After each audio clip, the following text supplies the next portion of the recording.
if you listen to ESPN or you listen to Fox Sports, they'll say that big game, defining play, defining moment.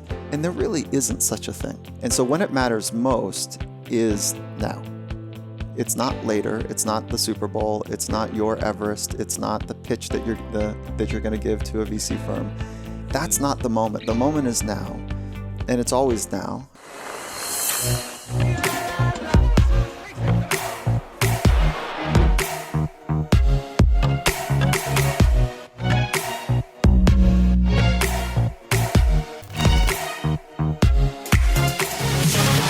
Welcome back, everyone, to the School of Greatness podcast. We have Dr. Michael Gervais in the house. Good to see you, my friend. How you doing? My pleasure. Thank you for having me. Of course, man. I'm very excited. Now, you are a high-performance psychologist with 20 years of experience working with a lot of high-level Olympians, athletes, executives, to just high-stakes performers in general. That's right. And I'm curious, how did this begin for you? Was it originally in sports psychology? I think a lot of people originate from sports, or was it something else for you?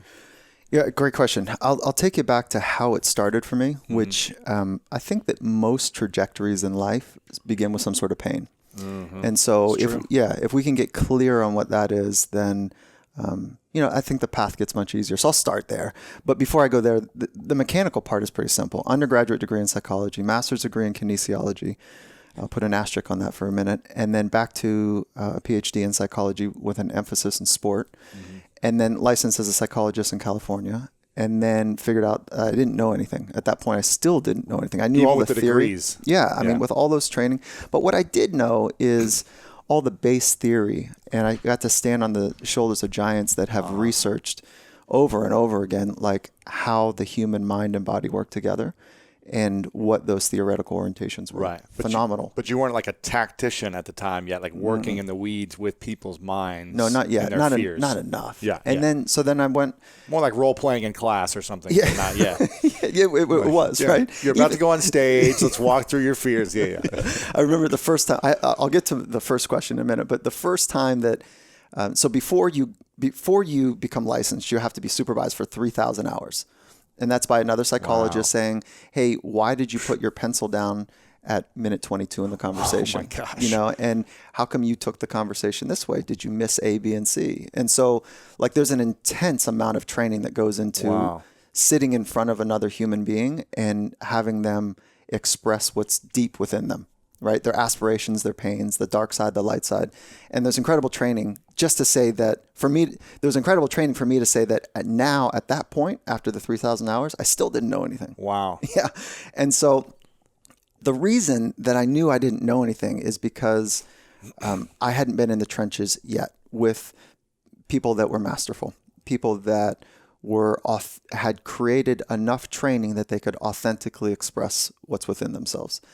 And so therein lies why I got started, is that I grew up here in California and my first sport was surfing. Mm-hmm. And there's free surfing and there's competitive surfing. There's two types of surfing. And free surfing, I was a good little, 15-year-old free surfer, meaning when it was just me and Mother Nature, no problem. Like it was really good, You're the man out there. Right. Like hitting every wave. I could figure it out well enough with the boys. Like it was fun. And then as soon as competition happened, and there was people on the beach and those judges and cameras the whole thing was happening, that I felt like a shell of myself. And I'm a 15, 16-year-old kid at this point, shaking out in the water in, surf that I'm super comfortable in. And there was one day where a surfer passed by me and we were in a heat. There's only 3 guys out in the heat. And he paddles by me. Now he's like a grown man. And he paddles by me and he says, Gervais, you got to stop thinking about what could go wrong.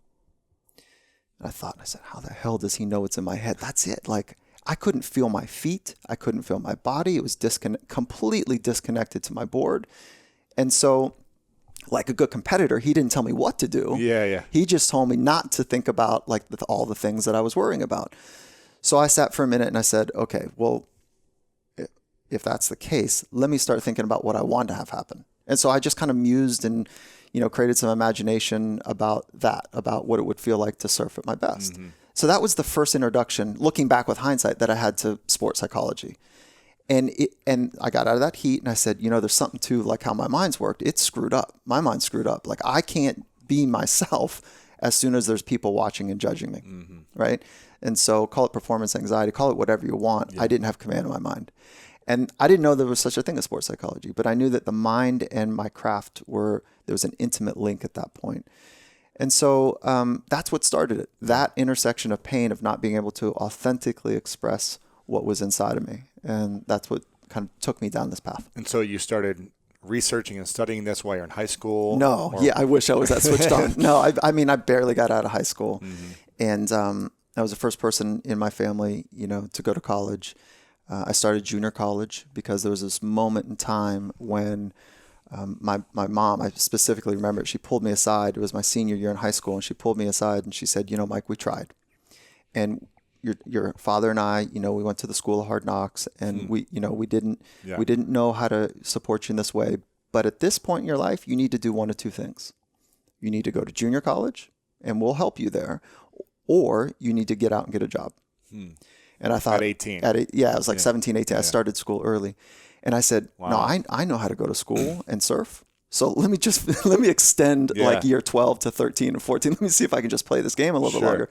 And so I went to a junior college, and it was at that place that there was 3 professors that saw this, grommet. That's what they call young surfers. This little grommet, bouncing around school, just trying to figure out how to get out of class. Again, I tested in, this is all sounds really unbecoming, but I think there's a good story to it, is that I tested into remedial math and remedial English. And it's not because I didn't understand the concepts. It's because I didn't understand how to study. And I missed high school, which is in some ways an assault on, public high schools. Yeah. So I missed high school. Literally, I was in the water surfing more than I was in class. It felt like. I tested in remedial math, remedial English. There was 3 professors up at this school, Marymount College, and it was a psychologist, a theologian, and a philosopher. Those are the 3 professors. And I'll tell you what, I fell in love. They showed me how to fall in love with working to understand the invisible. And it was like, from that point forward, no one ever had to ask me to read another book. That was it. And it just took off for me. Wow. Yeah, so there was a catalyst. You got a great catalyst that finally made you understand the power of learning. And it was pain and love. It was those 2 things. The pain of not being myself, and then the love of like this learning that took place. Right. And so I love to share that story. Has very little to do with me. It has to do with those 3 professors. Yeah. And so now was there a moment when you kept competing and you realized, okay, now I know what's going on in my mind, and I know that I have this anxiety or this fear or whatever it was holding you back, and I'm learning how to switch it off so that I can step into my vision or to what I want to create as opposed to what's going to happen wrong? Was there a moment when that started happening in the water where you're like, wow, it finally started to click? Yes and no. I wish I had that dramatic thing, and I can. For me, it never quite worked that way. It was like this gradual progression, and the way I liken it to is, I think it's the case for most of us, is that when you have like a toothache, or you have something that is like aching, or there's a pain, or hiccups, and then you look back, like time progresses, and you go, oh my God, my toothache is gone. Or my hiccups are gone. Like, this is great. So this is like this gradual progression, but not this one kind of instantaneous lightning rod moment, at least for me, in my life. So no, there's this gradual progression where I felt that I was more grounded. I understood because of increased awareness. And then but at the same time, I was learning from these really bright men and women, some of the best doers in the world. And they were on a very similar journey. Yeah. And the only difference I had is that they were in the amphitheater doing it. And at this young phase of my life, I just had some theoretical orientation. So early on in my career, I felt like I learned much more than they learned. Yeah. And then I'm not saying it's different now. I'm still like, I want to be a beginner in everywhere I go. So, yeah, of course. That's kind of the arc, if you will. Sure. What do you think is the main thing that holds people back from high performance when it matters the most? Well, I think there's 2 parts to that question. You add the when it matters the most, and that's a really important, nuanced, esoteric phrase. And I love this phrase, when it matters most, because if you listen to ESPN, or you listen to Fox Sports, or you listen to any of those, types of shows, they'll say that big game, defining play, defining moment. And there really isn't such a thing. And so when it matters most is now. It's not later. It's not the Super Bowl. It's not your Everest. It's not the pitch that you're going to give to a VC firm. That's not the moment. The moment is now, and it's always now, and it's now again. And if we are present, it's now again, and it's always now. And so the idea is that there's no such thing as a moment later that's more important than the one you have now. Because, again, this is very esoteric. If we were to strip away your ability and my ability to live in this present moment, then we don't have life, right? It's the absence of life. Yeah. But what happens for most of us is that if you think about this moment a little bit like a raindrop, like it's moving, okay? And eventually it'll crash, death, if you will. But like this raindrop that's moving, we can be on the edges of the raindrop or we could be right in the center. We don't ever leave our raindrop, our unique raindrop. But when we go to the edges of the raindrop, it's like we are not fully in the present moment. And so what gets in the way? Anxiety, worry. What do they think of me? What if it goes wrong? Yeah. Do I have what it takes? Am I going to embarrass myself? Am I going to let people down? So that anxiety is a real condition. It's estimated that, the research suggests that 15% of Americans suffer, and that's the word, from anxiety. The estimate is probably more like 30% suffer, and it's a mental disorder. And anxiety, by definition, is the excessive worry about what could go wrong. So that's at the root. That's at the center. What's the opposite of anxiety? Groundedness, sense of poise and presence. Focusing on what could go right. Yeah, well, not even that, but like yes, right. So if anxiety is worrying about what could go wrong, an antidote for that experience is focusing on what could go right, what could be fantastic. Yeah, living in gratitude. That's right. Yeah, which obviously you're familiar with. But the essence of it is coming back to the center of that raindrop, that esoteric thing I'm talking about, like that falling raindrop, to time your ability to be right in the center. And what does that mean? That you're grounded, you're present, your mind is on time with what's happening. And so you've heard great athletes talk about the game slows down. Yeah. It doesn't slow down. That's not what happens, is that our mind becomes fully syncopated at the speed of life. And we're on time. And so when we're finally on time, it's such a relief, like, oh my God, this is the speed of light. This is amazing. Yeah. And so we don't ever have the power to slow down time. We just have the power to increase our ability to be on time. That's right? Cool. On this moment, then the next moment, then the next moment. Yeah. The worried mind is behind time or ahead of time. Right? And so there are times there are moments where we need to think about the future. For sure. But it's the excessive worry about what could go wrong. Yeah. And I think that would be, so it's fear and fatigue are the two kind of cripplers of potential. And so if we get the fear thing right, and we have a relationship with fear, and we look for moments to challenge our relationship with fear, I can talk a lot. I love to talk about that with you. And the other is getting the fatigue thing right. And we've come in modern times to believe that we need to do more to be more. And it's broken, right? It's fundamentally broken. The idea is that we need to be more and let the doing flow from there. Be yourself, be your authentic self, be here now, be grateful, be present, and let the doing flow from that orientation is a completely different model that, it's like I'm spending my life efforts, I think, working to share that and to help some of the best doers and thinkers in the world to reorientate what got them good, but is slowing them down from being their absolute personal best. What's slowing them down? Fear and fatigue still? Yeah. Well, the idea, the framework, the psychological framework that I need to do more to be more. And that's born out of anxiety, right? Not doing enough. Yeah. Could be doing more. And the trick, just stressing about that. Yeah, flat out. And the trick though there is that'll get people good. I need to do more. Damn, I missed that jumper. How am I going to miss that jumper? Let's keep it drive them to practice more Yeah. So that's this, it's like just enough anxiety will get you good, but it will slow you down for being your absolute best at some point, so it's tricky. Yeah. Right. There's an edge. Because you need to be driven to train and practice with that edge. That's in right. order to be great at something. That's right. Yeah. If you're just doing it for fun, it's different. But to be a winner, to be a champion in sports, let's say, or to be a great performer on stage, musician, whatever, you've got to put in the time. Yeah, I think that deliberate time, right? Well, yeah, it's nauseatingly how truly challenging it is to focus deeply. Yeah, and it's rare. The natural state of our mind is like a drunk monkey. And for some people, it's double-fisted. It's all over the place. It's, so emotionally erratic. Good thing I don't drink, otherwise it'd be messed up human being. Did you have a run with that? I've never been drunk in my life. Stop it. Never been drunk. Is there I have like a sip. I have like a Bailey's on ice every now and then, like a couple times a year. Mm-hmm.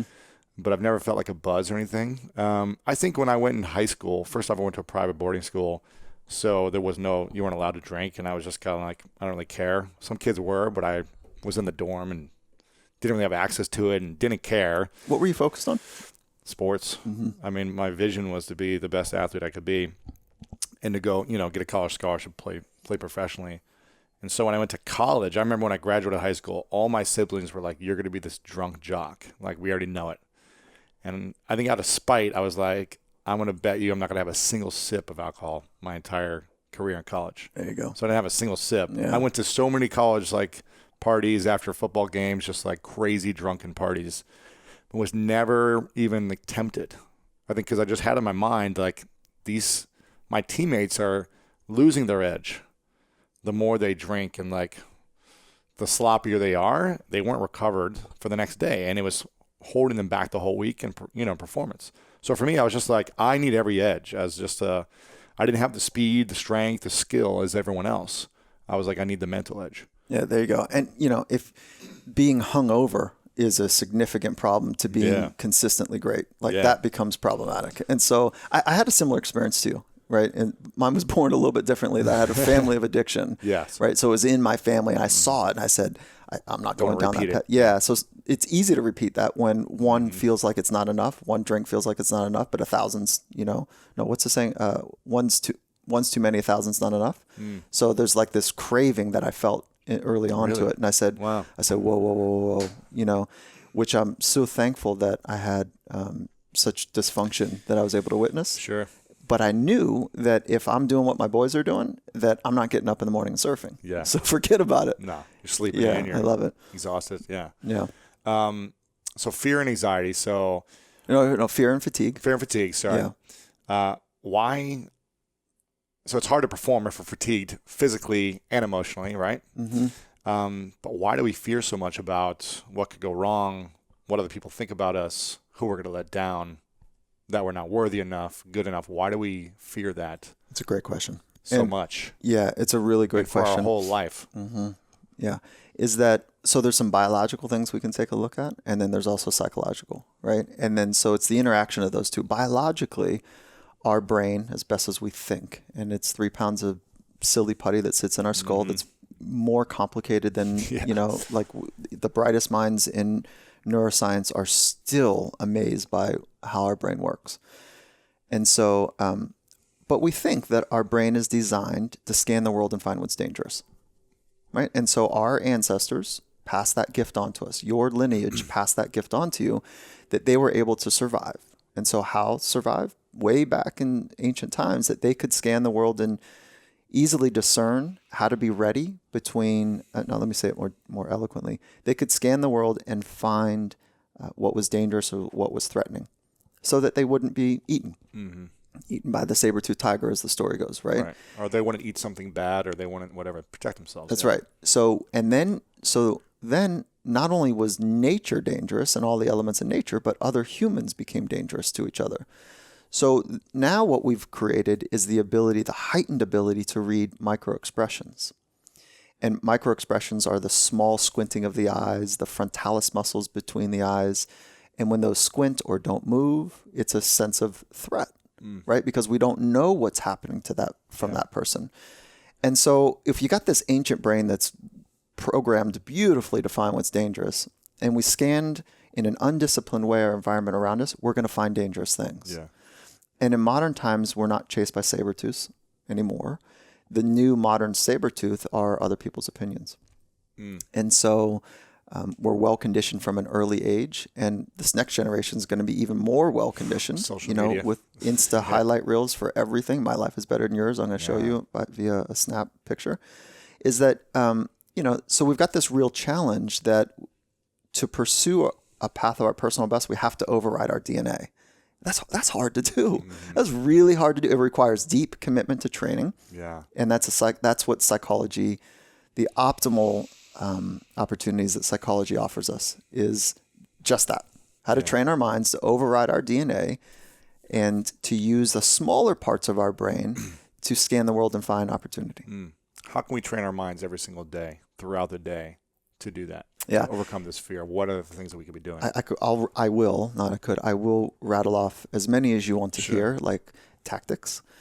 And then I also want to put a small little asterisk next to this, is that the tactic alone is not enough, right? It's the stitching of the tactics. It's the stitching of the mental skills training to each other and to one's personal philosophy. So without a personal philosophy, it's like we end up just trying all these different things to get better, but what are we getting better at? What other people want us to be? So there's a fundamental piece of work first. Got it. Right? So what would be your personal philosophy? I'll share mine. Cool. I've spent a lot of time with it, and I'll tell if I could tell a story of how it worked. I think it will harden it a little bit.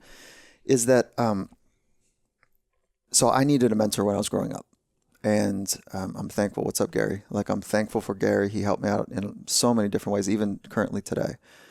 And so one day he says, "Hey, Mike, I want to introduce you to my mentor." Great. I didn't know there was such a thing as like a grand mentor. Like, am I ready? And so, it's this moment. I said, okay, here we go. And it was this, but to my surprise, it was this small, three bedroom, two bath home. And it was well manicured. And it was this pleasant, like 78, 82-year-old woman comes out. And I was just so pleasantly surprised, like, okay, this is going to get good. Because she just had that sense of wise woman. Mm-hmm. And it's the setting that you would imagine. The shag carpet was a little bit long. The drapes were just a little bit, outdated, if you will. Yeah. And so we sat at the table, and she's pouring me tea, and she says, welcome, and so interested to meet you. And then we sat down, and she said, so tell me what you're about.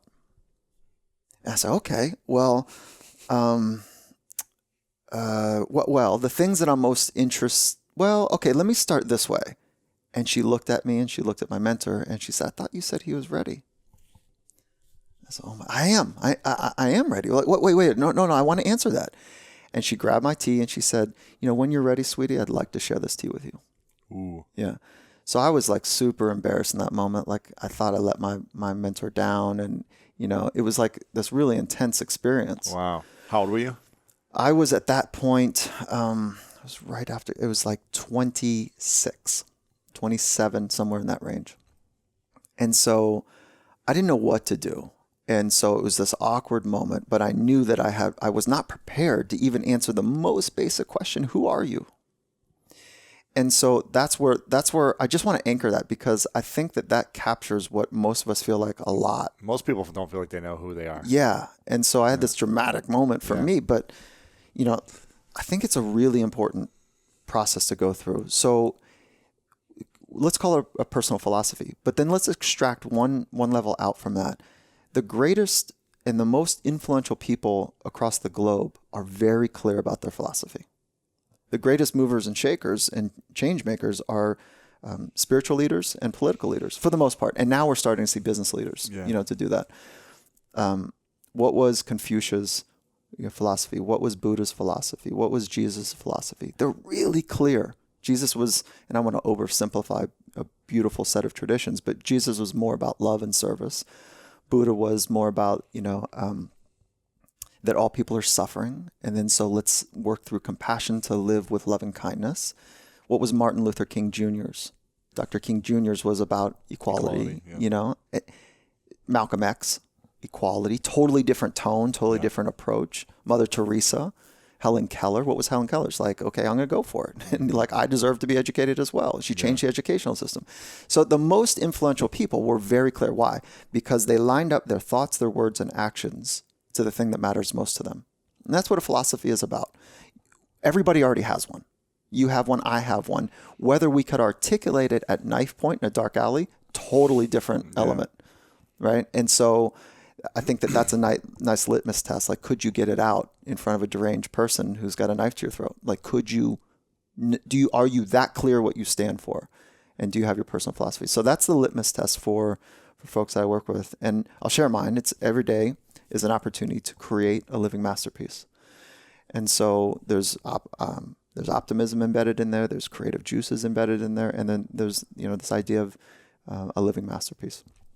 And so when I met Coach Carroll, head coach of the Seattle Seahawks, about 7 years ago, one of our first conversations, it was over dinner, a mutual friend put us together. And we had this really wonderful conversation. And it was born out of like, what is your philosophy? So he had been on the similar journey, I should say, where he was fired from 2 head coach jobs in the NFL. Yeah. And on the second time he was fired. So from pain creates change. Uncomfortableness is how we grow, but change is how we, uncomfortableness is how we grow, but pain is why we change. So he experienced pain and said, if I get another chance, I'm going to do it exactly the way that is authentic to me, but I got to figure out what that is. Well, yeah. So he just went and scratched down on, multiple pads, spiral, old school spiral notebooks, just wrote, took a second pass at it and said, what are the words that keep showing up? Circled those words, wrote more about those words. And that's how it eventually spilled out of him. His philosophy is always compete. Always compete for what, you say? Always compete to be a great dad, to be a great coach, to be a great friend, to be a great partner. Like, always compete. And so he says at his core, he's a competitor and he's always trying to become better. Wow. And so he's built his whole life around, that, and including the Seattle Seahawks and USC before that. So, so philosophy is really important to us. And so that would be the most significant investment first. How can someone create their own philosophy? The 3 ways to do it. Okay. So now we're into some tactics, right? Which I think is really important as well. So the tactics, there's 3 ways to get clear. Be around wise people and have conversations about philosophy and wisdom, right? Be around them. If you don't know one, go try to. They're rare, but maybe pray about it. Maybe talk about it. Like, find wise people in your lives or become one, right? Okay. Or you can watch videos of them or read their books to get started, Yeah. And yes, start down that path. Nice job, and there's something about being in their presence, if you can, that is different. Of course. Okay. And there's, synagogues and churches, and there's folks that you can find these people in. They don't have to be spiritual. They can be secular as well. So be around wise people, write, journal. There's something about forcing words out of your native tongue, all the words of your native tongue, to write down the words and to have a forcing function to choose words that matter. Like, there's something about that. And then the third is, and all of them are equally important, is listening. So mindfulness practice. So listening to, it's one of the most ancient mindfulness traditions, is asking yourself, it's called contemplative mindfulness, is ask yourself the question, who am I? And just go down that path. Who am I? And you'll learn. You'll learn some ugly things. You'll learn some wonderful things. And you'll really learn who you are. And so those are 3 ways, right? And then there's another easy way. I don't know if it's on our website or whatever, but we've developed a philosophy primer, and I don't think it's up on our website. But those would be the 3 tactics that get closer. Yeah. And then if I do you want me to go one click deeper? Yeah. If mechanically, what I would suggest you do is write down a list of all the people that really inspire you. Like, who are those people? Just write down that list. And you don't have to know them. Then write to the right of that column for each person, write down the characteristics that they embody, that inspiration comes from.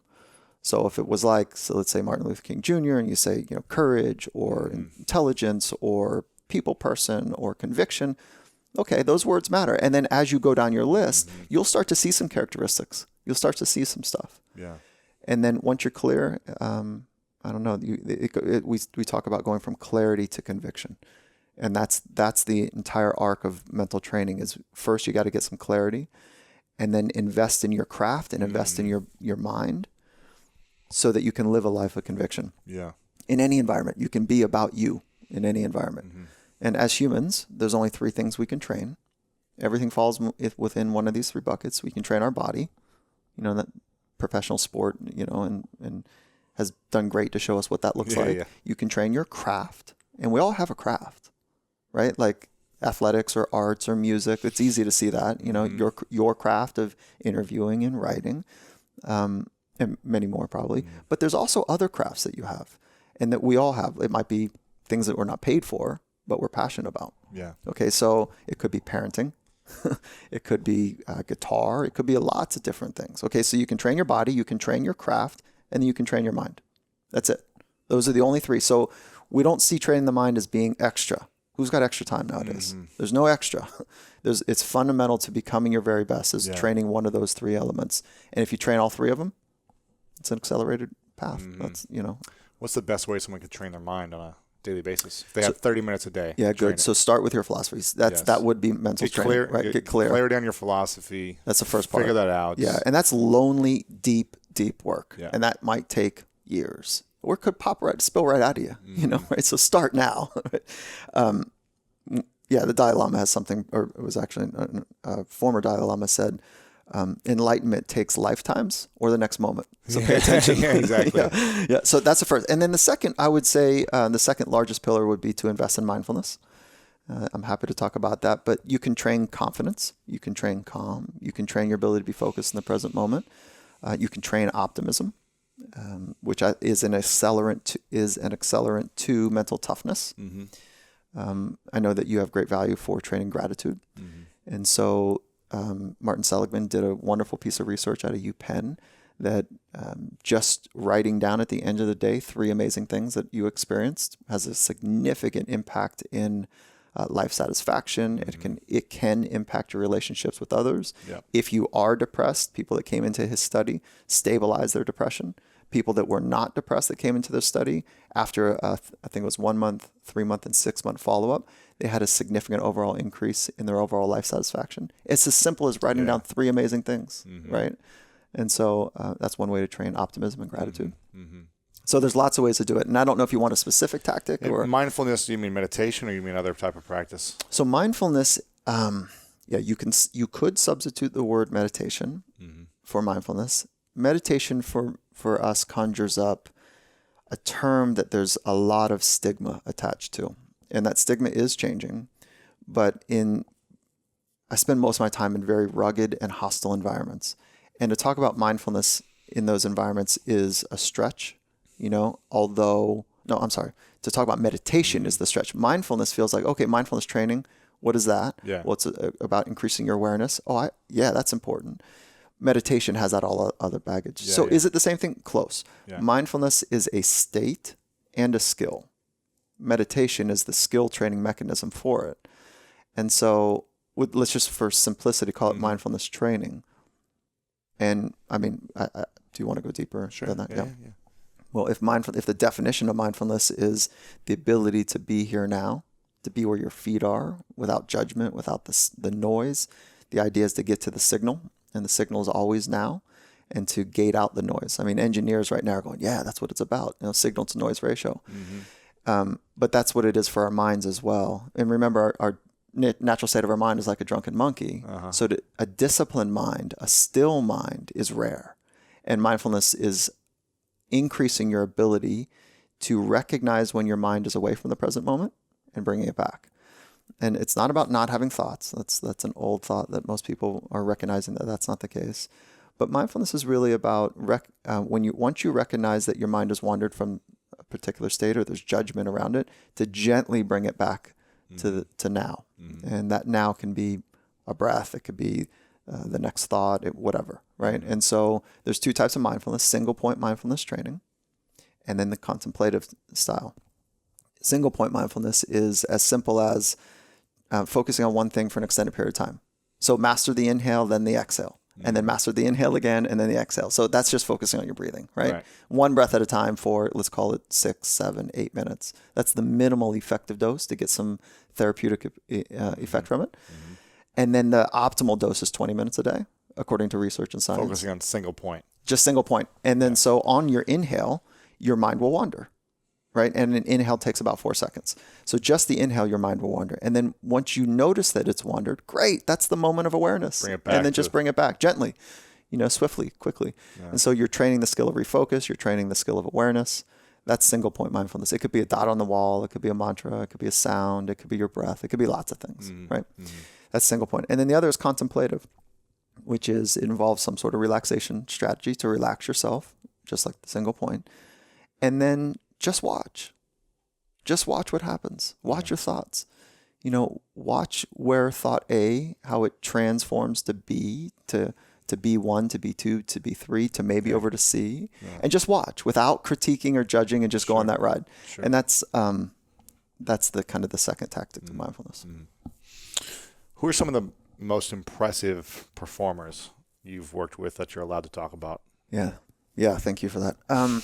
There's so many that I would love to share with you. Yeah.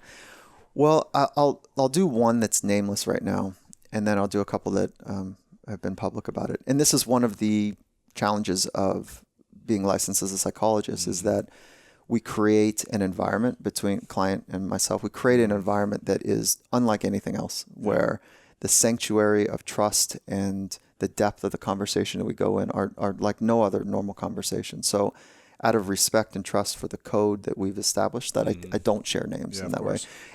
But some have been public and they've shared names. And so I'm happy to talk about within scope of what I can talk about there. But there's a artist that I'm working with right now, and musician producer that has had when he worked last year 50 nights, and every night that he books, it's 1.6 million a night. So a significant global influencer from a music perspective. Oh, no. Yeah, he's his music, everyone listening. But what's impressive is that it seems like they are from a different planet, but they're not. They're just like you and I. They're humans that have the same exact ambitions, the same exact fears and worries, the same relationship struggles that we both have. And they have just figured out how to be more attuned to the signal than the noise. The signal meaning what? The present moment that is aligned with his philosophy and also matches the vision of how he'd like to see himself in the future, the vision of what he'd like to see. And one of the great psychologists of our era, his name is Dr. Albert Bandura. And Dr. Albert Bandura introduced so many really influential theories about how the mind works in optimization. One of his theories is self-efficacy. Efficacy is a word for power. And part of having being an efficacious or powerful person is that we have clarity of how we would like our future to be. Yeah. It doesn't mean it's going to happen now, right? Like, because you got to back into incredible work. But right, imagination of having a vision of what that is, and then back into how to make that happen. This sounds so it sounds so simple, and psychologists and folks for years have been talking about this. It really is powerful, though. It's a really powerful tactic to do. So anyways, this musician has the same fragility that you and I have, and at the same time is more attuned to the signal. And that's who am I, my philosophy, where am I going, my vision, and then great awareness of my thoughts, words, and actions lining up to make that work. So they're better attuned to signal. Yeah. Okay. Now, I'd be remiss to not include two world-class performers that I've learned so much from. Felix Baumgartner. And so, you might not recognize the name. Some people might, but he was the athlete in the Red Bull Stratos project. And so the Red Bull Stratos project, it was back in 2012, where a team of scientists and an athlete, Felix, were working to sort out what would happen if a human were to jump from the edges of space without a capsule. It's crazy. Oh, it was a life-changing experience for everyone involved. Crazy. I remember watching it on YouTube or something, or wherever it was streaming. Yeah, it was. What was your experience watching it? My experience first was like, man, this guy must be in a lonely, isolated space right now, physically, but also mentally. I'm sure there was earpiece and, he had communication, radio and everything, but the place your mind goes with that much time, like the more you rise and the pressure you're feeling and all the worries and fears of what could go wrong, and feeling like I'm alone in this situation. Yeah, even though there's millions of people watching and I have people in my ear or whatever it was. I don't know if it was an earpiece or if there was a radio communication. I'm assuming there was, yeah. even with that, they're however many miles away from me right now, and I'm by myself here. No one can save me or help me, essentially. If something goes wrong, it's over. So the amount of fear, pressure, uncertainty, insecurity, what could go wrong, what if the whole world sees me die or fail, all of that. And so I was just wondering how he was able to train for that. Yeah. So, okay, great insight, because the loneliness that comes from pushing on your edges is a real human experience. Huge, and it's so hard to push right on the edge of instability. Psychological, emotional instability is really hard to do. For a long time, we thought we could get people there from physical exertion, get their heart rate pounding. It's like, that's not quite it. No. I see how you're responding to that. That's not, it's pushing to the edges of emotional instability, emotional capacity. And so if you don't practice that, you cannot become the best version. And it's a little bit like a balloon, right? So you blow air into a balloon and it stretches, and then there's more space inside the balloon to play, okay? And then it contracts. And if you blow more air into it, and that blowing of air is pushing to the capacity of the balloon. 2 breaths, it's like, there's even more space, but there's lots more to go, right? There's 20, 40. But what if it pops? That's the interesting thing. Yeah. When's it going to pop? How much can it go? It actually doesn't. Yeah. So we have this fear about like psychologically cracking. Now, that can happen. It can happen. I'm putting an asterisk next to this. It can, but it is so rare that a person, and such extreme circumstances that a person mentally has a breakdown. It's actually more rare than we think. What we're actually feeling most of the time for people is this chronic level of stress where we feel overwhelmed, but we're not ready to break. That's not what's happening. We're just exhausted. We're overwhelmed. Fatigued. Yeah. And in modern times, like we're not sleeping enough. Yeah, we're emotionally overwhelmed. Our nutrition is bad, or whatever. Yeah, exactly. Relationships, everything. On the world stage, we don't talk about working harder. Yeah, that's a given. Everyone on the world stage is like grinding, at a world-class clip. We spend more time on the science and art of recovery, to get that right, so that we can wake up tomorrow and perform high again, be ready, for what? Pushing against the limits, physically and emotionally. Yeah. That's it. Okay. So back to Felix. Back to Felix. Yeah. He changed the way the world understands what's possible, and he pushed right up against his limits. Now, this was like a multiple year project. About halfway through the project, he reached a limit where he became claustrophobic and he wasn't able to be in his spacesuit anymore. And that's where I was asked to be part of the project. Could we work with his mind to extinguish fear? Wow. No pressure. The stakes were high. No pressure. And I look back in that experience and all the bright minds and the scientists that were part of it. Beautiful experience. And yes, we successfully helped Felix extinguish his fear of being in the suit so that he could have clarity and command of his mind to execute a lifelong dream that he had, as well as change the nature of what the rest of us think is possible. Yeah. What were some of the things you guys did? Well, there was so all the stuff, philosophy and vision that we just talked about, that helped was him really get clear. his philosophy on his on who he is. On who he is. Yeah. Did he have that before? Well, we all have it, but could we get it out under knife point? Yeah, and so ideally you want to try to get it down to a page and then try to get down to 25 words. And then a sentence or whatever. Or maybe like 3 words or whatever, So what did he come up with?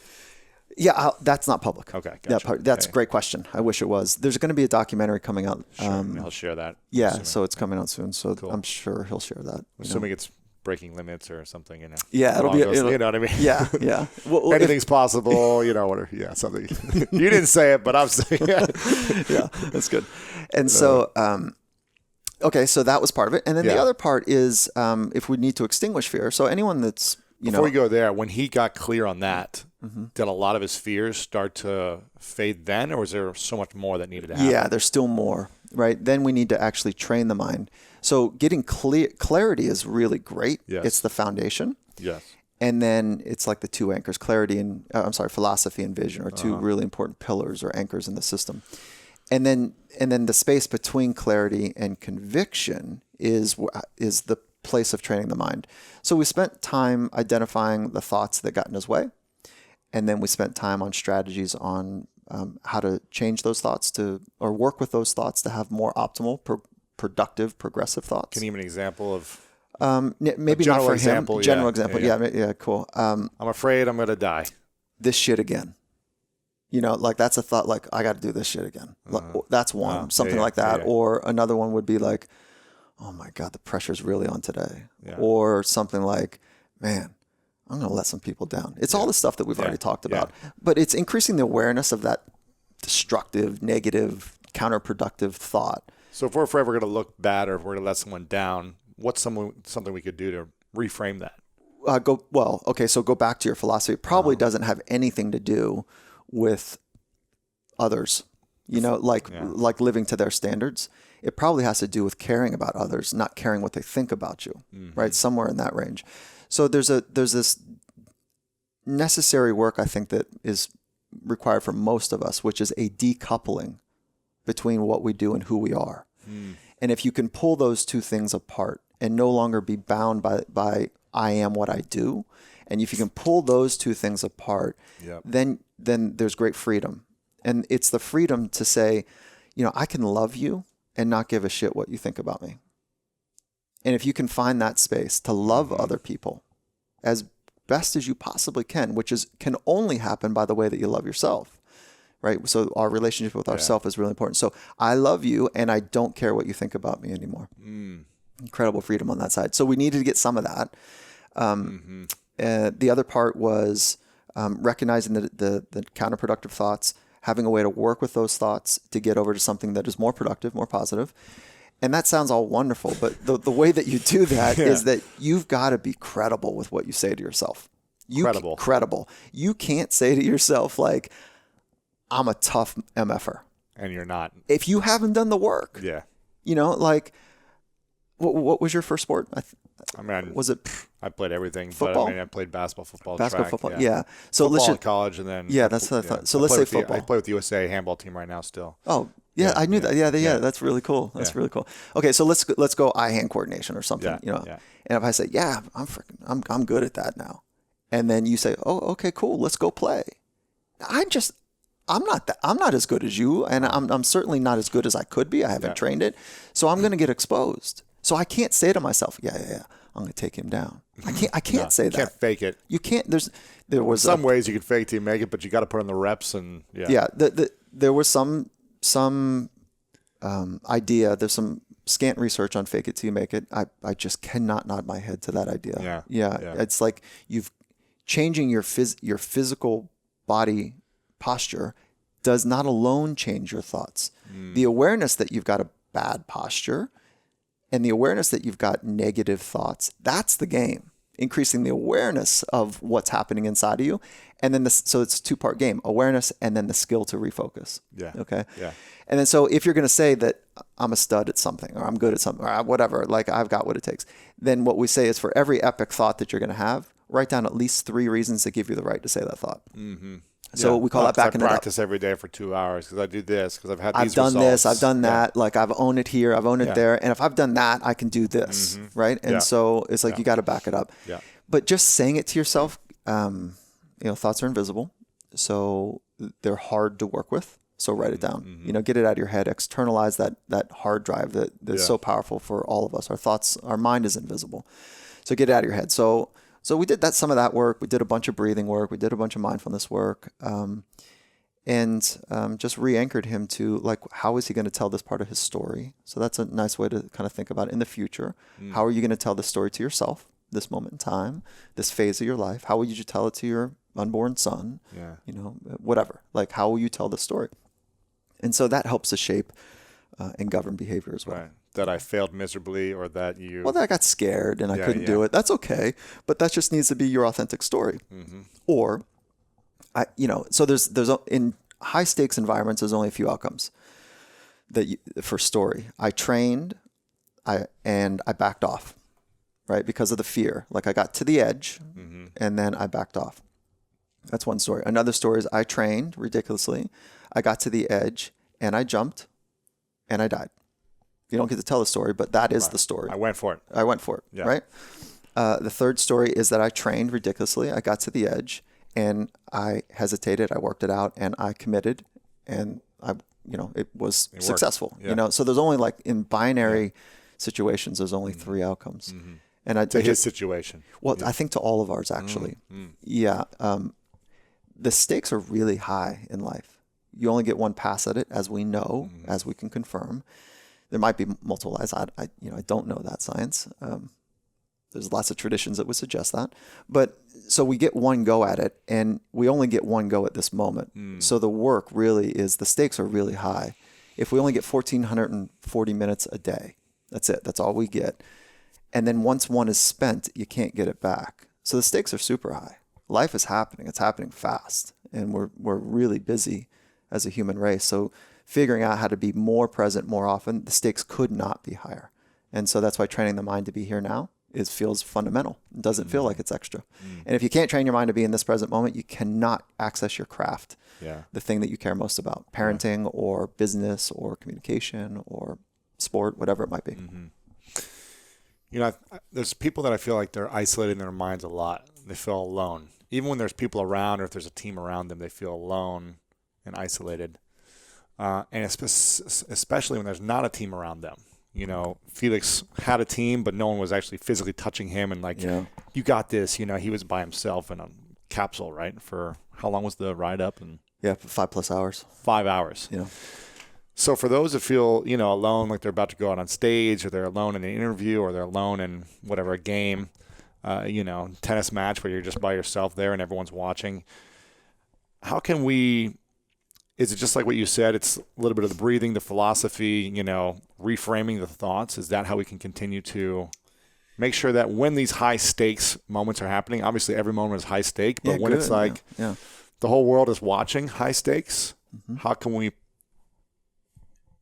just overcome those moments of isolation and fear in that moment? I want to be really thoughtful about that, because it's a really important conversation to have. And the first part of deconstructing that is that just because people are watching, if you haven't done the work to say, I love you, and at the same time, I don't care what you think of me. I'm not going to be beholden to what my imagination tells me you might be thinking of me. That's the first thing. It's really not important. Caring, but not caring. No, the first thing I think is to genuinely love other people, right? To start there. No matter what they think of you. Yeah, no matter what. Like that's you never really know anyways. Like as much as we're having a really cool conversation now, and let's say we did this conversation every day for the rest of our lives, and we really went under and under and under the surface, it still, I think, would be almost impossible for you to know me. I don't think it's possible for another human to really know another human. And I've been in my relationship with my wife for 20, I should know this, like married 22 years, but dated before that for a number of years, like for sub 30 years, and it's still a mystery that's unfolding. So to really love another person, not care what they think of you, that's the first part. So when you do that, you find more freedom, and that freedom to go on stage, if you will, to use that analogy, it just changes the nature of the moment. Because it moves from a threat-based experience to an opportunity-based experience. What's the opportunity? To express the ideas that you care a lot about, and hold that opportunity with high regard, because you're asking other people to be present with you on the ideas that you have found to be important. And then there's a high responsibility to be able to articulate as clearly as you can, with regard for other people's attention. So that's the first thing that I would suggest to do. That's great. Yeah. And then, so how do we know how to love others? We have to figure out how to love ourselves. And it sounds really soft. And I spend my time in the most alpha competitive, rugged environments. Seattle Seahawks are full alpha competitors. Yeah. And I've been fortunate enough to learn and be part of that ecosystem for a number of years with Coach Carroll. And Felix Baumgartner, alpha male, the most intense human being that you'll find. If it doesn't work with those types of people, Carrie Lee Walsh-Jennings, 4-time Olympian, gold medalist, unbelievable alpha competitor. Yeah. And it keeps coming back to the relationship you have with yourself first. So the dialogue and the conversations we have with ourselves are really important. We are our best coach or our worst coach. We are our best friend or our worst friend. We are our, an asset to ourselves, or we are a debilitator to our future. And so that's where it begins. And without awareness, every world-class athlete, and that's a huge word I just said, every world-class athlete that really is interested in pursuing their best, they have great awareness. There are knuckleheads that eat McDonald's, that show up, they're freaks of nature, they don't train. They usually don't sustain that for a decade of time. It's like a couple years and then something happens. Yeah, I 1,000% agree with you. You know, but those that are deeply pursuing their personal best, awareness is part of the mix. Yeah, and that's a trainable skill. Yeah, mindfulness is the way to train it. Who's the most impressive trained mind human that you've seen? I don't want to answer that. You don't answer it because you work with so many clients. You know, they're saying, "Is it me?" You know, I'll tell you this statement: humans are amazing. Yeah. People are amazing. We are not fragile, psychologically and emotionally. We can do amazing things. And so I've got stories in my head right now of an athlete who I asked, "What was your hardest moment in your life?" He said, "You know, you'd think it was when my mom was chasing me around the house with a 2x4 and nails in it to kill me, that would be the hardest time, but it wasn't. The hardest time of my life," and he's an elite athlete right now. Yeah. The hardest time in my life is repeatedly showing up and all of my things and my family's things were on the lawn because we were evicted again. That was the hardest time. Yeah. So to be able to go from those places, to be able to, you know, I don't know, who cares what they drive, but they drive the nicest cars, wonderful houses. But private jets. Yeah, but to tap into their potential and to know what it feels like to be an artist of craft, of words or movement, you know, like people are not fragile. We have fragile body parts. Yeah. Body parts break. Yeah. You know, and some are so intense that they could take life. But for the most part, we are really robust, Yeah. you know, highly resilient. Is it possible to reach our potential, or is it always expanding? I love that question. The word potential is problematic, right? Because it's a crippler for many people. Oh, you have so much potential. Uh-oh. You know, like it's like the pressure's on now, right? Yeah. Well, because of the way that we've just interpreted what that means. And that usually that so pressure, much more you can do. Go do it. Oh, he's not doing what he could do or she could do. That's right. They could do. And then, but that there's like this thought that comes with it, like, oh, that person sees potential in me, so I don't want to let that person down. So that's why we got to go back to that decoupling who I am from what I do. Also the decoupling of loving other people and not caring what they think. But when somebody sees potential in us, it can be a great gift if we say, yes, there is more. Show me how. You know, like, what do you see? Well, I see this. What do you see, Mike? Oh, I never saw that. Really? You think that's possible? I mean, we have to be around people like that to bring the best, you know, out of us, to really challenge us, to say, that's not good enough. I love you, but that's not good enough. That's what a great coach does. Yeah, I'm sure Coach Carroll is doing that constantly. Like, we got to be better every day. How do we step up? Yeah, the Seattle Seahawks, under Coach Carroll's guidance, is a relationship-based organization. We produce football and some alpha, tough-minded people, right? But we are a relationship-based organization. It begins with our each person's relationship with themselves, and then so we can have a great relationship with others. Because to do extraordinary things, we don't do it alone. There's always other people, but most of the time the execution is alone. Yeah. So Felix was alone. That loneliness that you were talking about before is a real deal. It's one of the we call it the 6 dimensions of being human. Like, every human has that place, that recess in their experience where they are truly lonely. Going back to that thought that I'm not sure that others can really know all of you. So there's an aloneness. We come into the world alone, we leave it alone. I'm not sure what happens, you know, in between after death, but that loneliness and tapping into it and feeling it and knowing it and being familiar with it, that's a very powerful experience to do. Yeah. And I know it's super heavy, but it's really important. I remember I used to be really insecure growing up and scared to be alone. I hated being by myself. And when I was like 15, 16, 17, and then in my early 20s, I was just like, I am going to conquer this, because I just hate the feeling of feeling scared or like no one cares or whatever, being alone. And so I said, okay, I'm going to go out as often as I can by myself. I'm going to go to dinner by myself, a movie by myself. I'm going to like take walks by myself, whatever it was. I was going to be alone and start to learn more about myself.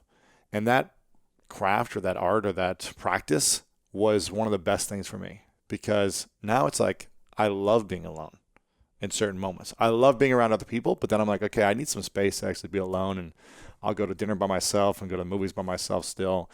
And I find it powerful personally. Where did that come from? That for you, that I think it was just, I was afraid. I just hated the feeling of being alone. I just didn't like that feeling because I didn't have much friends growing up. And so I was just like, no one's going to like me. What's wrong with me? You know, why am I not good enough to have like friends? And then I was just like, screw it. I got to figure out who I am, I think, in that time and start to fall in love with myself. So I just wanted to discover who I was and figure out all these things then. It's a beautiful model that you're describing because from pain, right, is a wonderful impetus to go on a journey of self-discovery. Sure. And part of that self-discovery journey, it's a requirement to push on the edges of instability. And for you, being alone, there was those edges. Yeah. And really, it's about alone with your thoughts. Yeah. But alone is different than loneliness. So loneliness is that sixth dimension I was talking about. Even in a group of surrounded by a group of friends or loved ones, You feel lonely. you can still feel desperately alone, lonely. And so, yeah, it sounds like you've done exactly what I've seen so many people that are on the path of mastery do, is that they push on their edges as often as they possibly can, and they're hungry for it. And it's not like there are some that are unsettled by not doing enough. There are some of those, but there is a general sense of like, man, I put a solid day of work in today. Can I do this again tomorrow? Yeah, okay, let's get it right. Yeah. You know, there's that sort of tone to getting after Sure. it. It sounds like you did exactly that. Yeah, I mean, for me, it's just like I had a lot of emotional, mental pain growing up, and I was just like, I don't want to feel this anymore. So Did you adopt the model like I need to do more? Is that why you got into elite sport? I think early on, it was just like I didn't have any friends, and I remember getting picked last on sports teams a lot, like in elementary school, and I hated that feeling of not being wanted or needed or like that was good enough. And so I just said, I'm going to be the best in the world at what I can do so that I'm always needed. Yeah. It was kind of like that early drive. That's right. But it left me feeling very unfulfilled, trying to prove others wrong. You know, I would achieve, I was all state in multiple sports, all American, you know, whatever. But it was like I was always unhappy. It wasn't enough. So it drove me to do more until I realized I was doing it for the wrong reasons. Like, yes, I found joy in my craft and I was like fun and all these things. But at the end of the day, when I achieved the goals, it was so unfulfilling. That's that model I was referring to that is broken. We need to do more to be more. It never arrives. Yeah. The being, exactly. it never arrives. You know, so we need to be more of yourself. And each one of us has an authentic self that is wanting and craving to be expressed. And that journey of self-discovery is a lifelong journey. Yeah, it's wonderful. It's hard. It's rare. Yeah. And it sounds like, you know, from pain that you figured out a broken model. Yeah. And then figured out like, okay, that didn't work. And now what is the upgraded model? Okay, I got to figure out who I am and like be about it. Yeah. When I started to figure out like, oh, okay, all these achievements I'm acquiring aren't filling me up. Then I started to shift my model even more. I was like, okay, why am I doing these things? And what's the reason I'm going to be doing these things moving in the future? And started shifting from trying to prove people wrong to trying to lift people up and, you know, lift myself up and show myself what I'm capable of creating and to also have a more loving, joyful experience. But I'm always thinking of like, where's my biggest pain and how can I look at it straight in the eye, kind of embrace it to a point that I like go deep within and see why I'm feeling this pain. And then how can I work on it and practice on it? So it's just, I can be alone for weeks and be okay. You know, I don't need to be worried anymore because I've done years of practice. You know, same thing with girls. I was terrified of like talking to girls when I was a teenager. And I gave myself a summer project where every day, whenever I felt nervous around a girl, just a random girl I didn't know, I was going to go up to her and say hello and then go up and ask for a number and then, you know, try to ask for a date. It terrified me to do this. But I was just like, I don't want to be afraid to be able to just have a conversation with another human being just because they're attractive or whatever.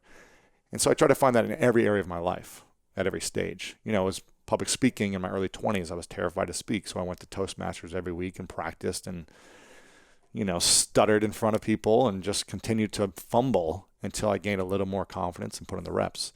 So for me, it's all about discovering the pain, having a clear vision of what I want to overcome, and then just putting in the reps. Like a trained athlete in life. It's as simple as you make it sound.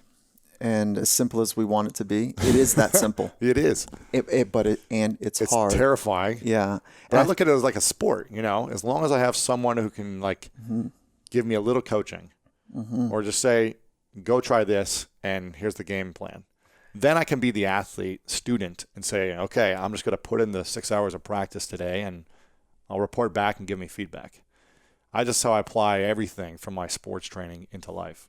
Yeah, it's really good. Yeah. Sport gives us so much. So much. And at the same time, every craft can offer the same exact opportunities, right? Sport is just so tangible and physically observable. Yeah. But every craft offers us, even parenting, like where do we go to get better at parenting? Where are those people that help us? Mm-hmm. There's a couple manuals, but and ideally those people are supposed to be psychologists. But unfortunately, psychology was born out of studying what was broken of the human mind.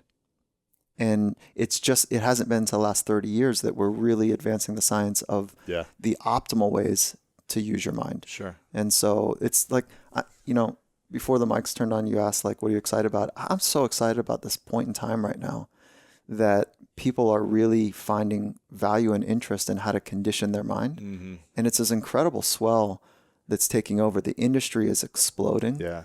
The value of being present is talked about all the time, mindfulness and strategies. And we're seeing the swell even in the most rugged sports like the NFL. Mm-hmm. 6 years ago, there was 1.5 sports psychologists. And now over half of the teams of the 32 teams have a sports psychologist. Really? Wow. So that's like saying, yeah, we've always known that the mind is important.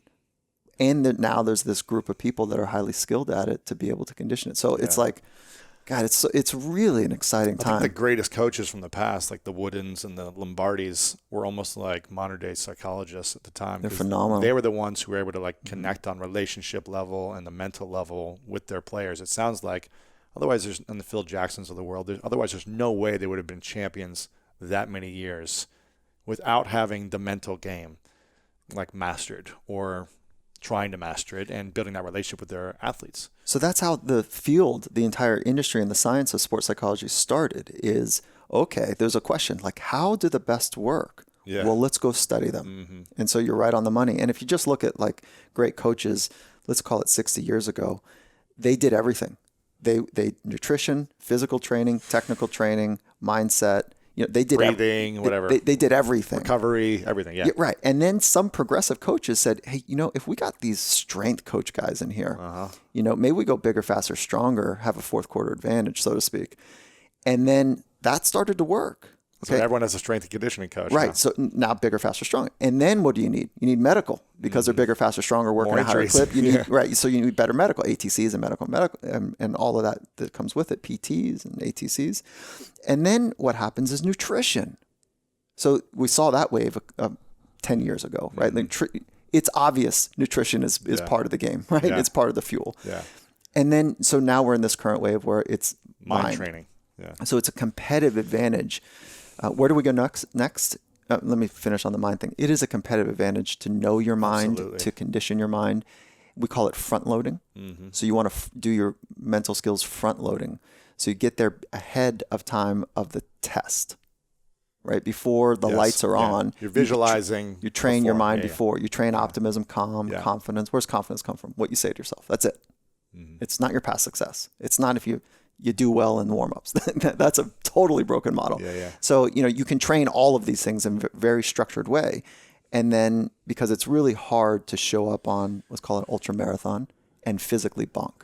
Mm-hmm. You put in a lot of physical training, but then you overtrain maybe, you get to that ultra or you get to the marathon even, and then you bonk. That sucks.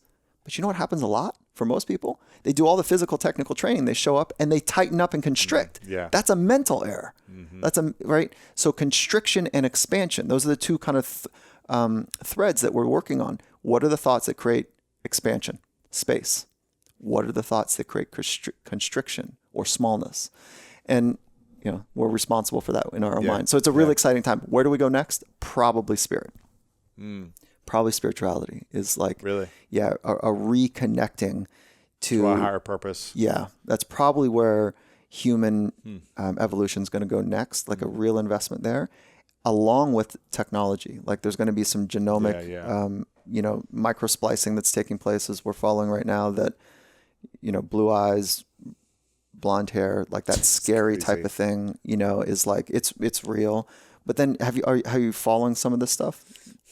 Not much. Okay. So right now we think about, competitive advantage, train your mind, your body, your craft, great. But what if you want to become the fastest human? What if we want to create the fastest human, but we take ostrich legs and put it with a human upper frame? It's real.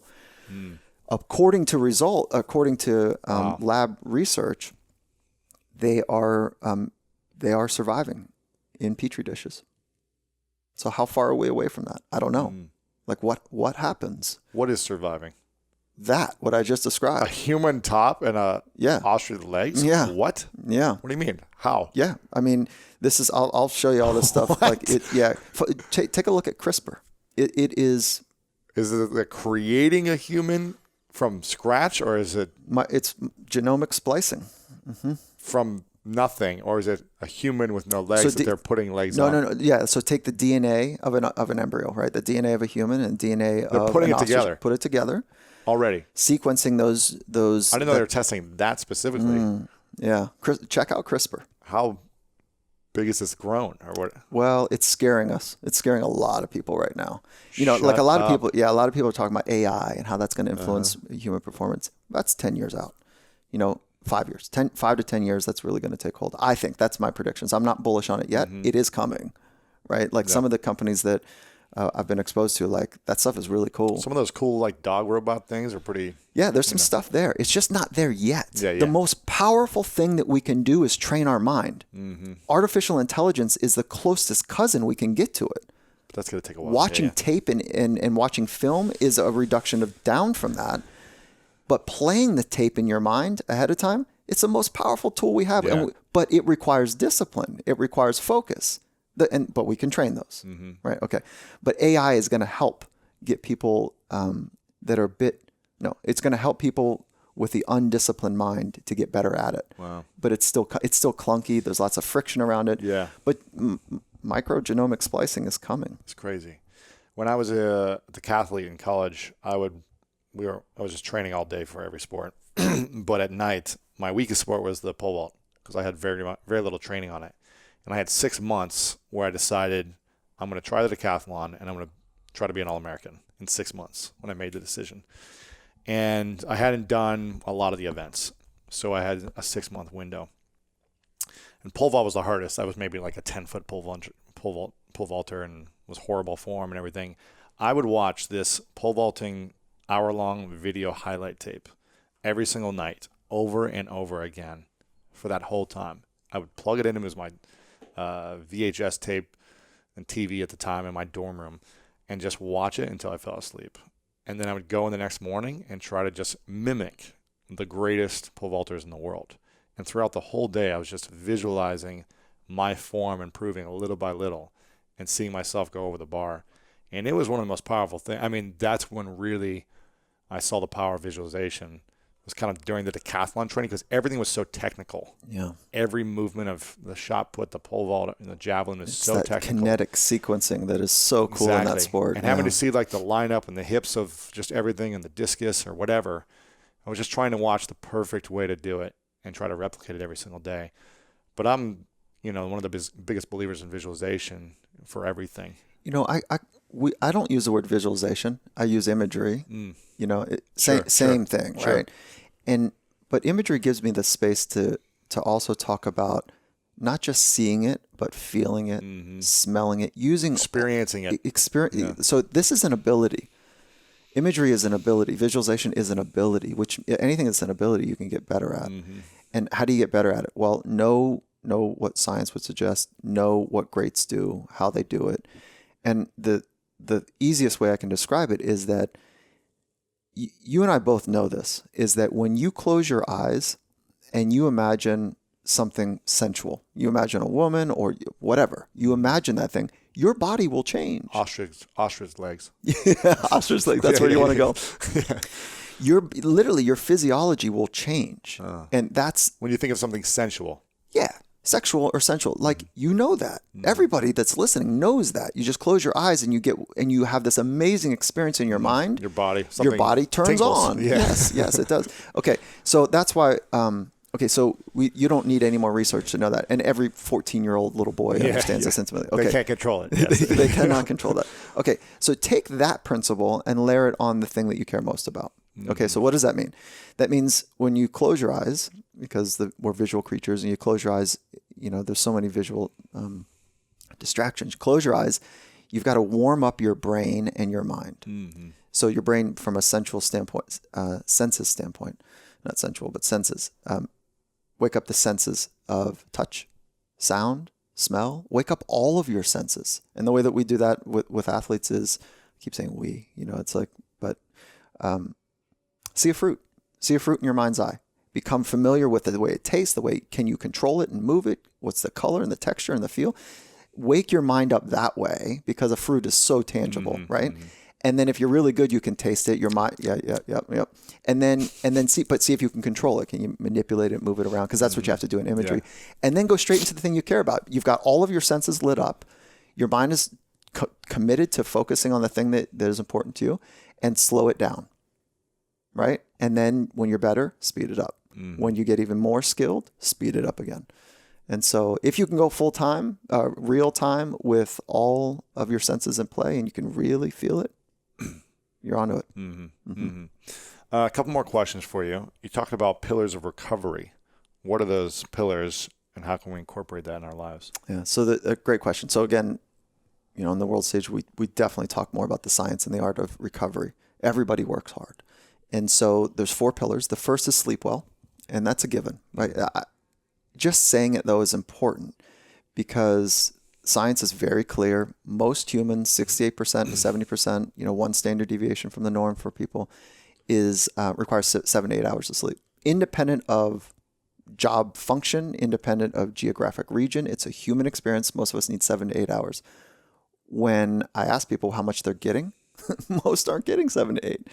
So what's going on? There's a lot going on there. And we can go on and on about the tactics for that, but most people do know the tactics. It's a discipline thing to put down TV, to put down Instagram, to put down whatever. Yeah. And, get your room as dark as you possibly can. Yeah, cold. Cold, 68, 70 degrees, somewhere in that range. And then, so sleep well, and to really value that. Our brain does something funny. If we study some research here, people that for 5 days have 5 hours of sleep, when they do a pre-post and a post test on reaction time. So if you go to sleep for 5 hours for 5 days, at the end of that period, and they measure you, your reaction time, humans' reaction time is no different than a drunk person. They would not be able to pass, a 0.08, 0.08 driving test. So sleep well. The next is move well. So get oxygenation throughout your system, get your heart rate up. Sweat. Sweat. Like, really have general guidelines are about 4.5 hours a week. Of movement. Yeah, 2 hours. Physical movement. Moderate to intensity, 2 hours of non-cardio. So somewhere in that range. And then, actually, let me do these in order. Sleep well, eat and hydrate well, move well, and then think well. Those are the 4 pillars. There is a social aspect that's important for recovery, but I want to just focus on the ones that you can fully control. Okay, sleep, you got it. Eat and hydrate, eat colorful foods. Plenty of hydration is really important. We make it really simple, like 40 ounces before 2 o'clock, 40 ounces before 4. Make it super simple. Yeah. And like, exact nutrition is a science. There's a science to that, but of course. And then the other 2, get your heart rate up, move well, and then think well. Be optimistic. That's great. Yeah. What's the question that people should be asking you more, or that they're not asking themselves enough? Yeah, that is a super thoughtful question, and I think that what most people do ask is, how can I be better? I don't think that's the right question. I think the right question, and listen, if you knew what I knew, and you might know the path and what it takes to become an Olympian, let's say. For your child to go that path, you probably would not encourage them, but we are littered with crazy, anxious parenting, trying to help their kids, do well in life. But it is a dark, dark path. So I think the real question is, how can you help me know who I am? And what can I do to become myself? I think that's that's important. But also at the core is, what is the human experience about? And my answer is, I can't tell you, but that's the right question. Go and figure it out. Mm-hmm. Go discover who you are and what this journey is about. Yeah. And it's not about being the best in the world. I can't tell you how many times people that I know have been on a podium and they get off the podium crying or whatever, and the world thinks that they are celebrating this moment of achievement, and they get off and they say, Jesus, I thought I was going to be different. I'm still that same. It's crazy. Yeah. So know who you are and figure out what the human experience means to you. I like that. This is called the 3 truths. If this was the last day for you and you had no podcast or content or anything out there anymore, it was all erased. So all the information you had was gone. But you had a piece of paper and a pen to write down 3 things you know to be true about your experience, about life, that you would pass on to the world, and this is all people would have, these 3 lessons or 3 truths. What would be yours? For sure, it begins with love. The second would be courage. And the third would be a path of self-discovery. Yeah, those are cool. I want to acknowledge you for a moment for your gift of helping people open up about who they are, and for helping people learn the tools and the strategies to overcome so much pain and suffering and anxiety and stress that a lot of the world is facing, that in my mind is pointless for people to have. It's holding them back from their potential or from their living who they truly authentically are. And I'm just really grateful that you are in the world doing this work in an authentic, loving way and pushing the boundaries of what's capable for all human beings. So thank you for all you do. Dude, that's really cool. Thank you for that. Of course. And I appreciate it. And congratulations on everything you've done. Thank you. You're definitely making a dent in the space and increasing people's awareness about what is possible and some ways to go about it. So thanks, congratulations. Thank you. Yeah. Thank you for having me. Yeah. I got one more question before I ask it. Where can we connect with you and learn more about your work? Where can we get your information? Oh, cool. Yeah, I appreciate that. Two ways. One is Coach Carol and I created a business called Compete to Create. It's on .net, competetocreate.net. And that's where we help organizations and CEOs and companies understand how to train their minds to become their very best. And so that's been a really fun process. And who's that for? Like teams of organizations? Yeah. So if you're inside an organization and you're interested in that, we've got a digital training experience. So it's an online course. We've got some in-person stuff where our staff are Olympians and sports psychologists that go right in and they understand our methodology to help people transform and become their very best by training their mind. So it's been, we have had so much fun, working with influential people in the business world to do that. So that's cool. one. That's cool. The second is findingmastery.net. And so, I'm sorry, Finding Mastery Podcast. And the website is findingmastery.net. And that's just been I think you and I talked about this earlier, just a wonderful journey about understanding what goes into people that are on the path of mastery and what they're doing. So that's a fun podcast. I'm grateful to be part of that and curate that. And then social media is at Michael Gervais. That's Twitter, Gervais. And Instagram is at Finding Mastery. Sweet. Awesome. Final question for you. What's your definition of greatness? Thank you. Being able to authentically express yourself in any conditions. Michael, thank you so much, man. Appreciate it. Thank you. Thank you.